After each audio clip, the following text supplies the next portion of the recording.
大家好，我是慧慧。松花蛋不要直接凉拌了，把它放到锅里蒸一蒸，居然这么好吃！过年过节招待客人也是倍儿有面子。下面我们来看一下怎么做的吧。首先把松花蛋放到清水里面，把表面给它清洗一下。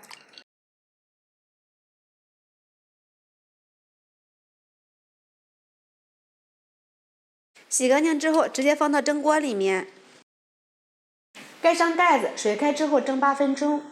准备一头大蒜，拍扁，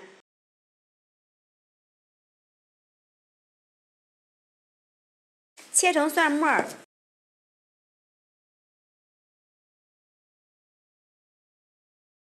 放入碗里。准备几个干辣椒，给它剪成段儿，浇上烧好的热油，激发出蒜香味儿。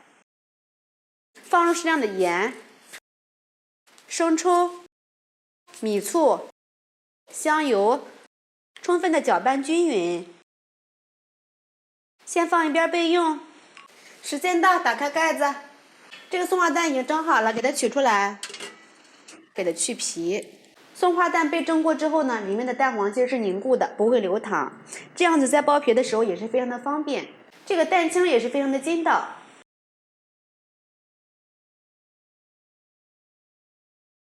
看一下，非常漂亮，特别的完整。准备一个棉线儿，从中间给它切开。这个棉线呢，最好是消一下毒。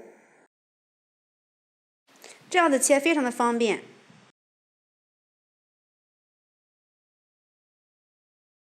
这样子就不会容易粘刀了。全都给它摆入盘里。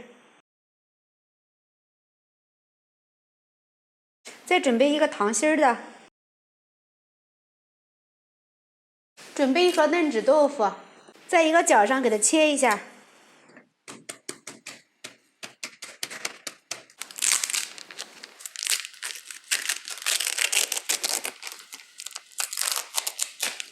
给它倒扣过来。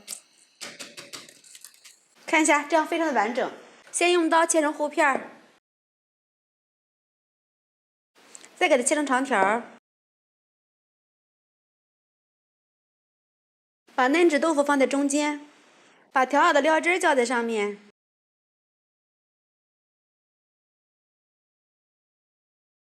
现在闻起来就非常的香了，光看着就非常的有食欲。上面再撒上一点葱花点缀，一道非常好吃又好看的皮蛋豆腐就做好了。看起来非常的不错，不但颜值高，味道也是非常的好。学会这种做法，过年过节招待客人也是非常的有面子，非常的下酒又下饭。喜欢的朋友们就赶紧试一下吧。喜欢慧慧的视频，请点击关注、转发，拜拜。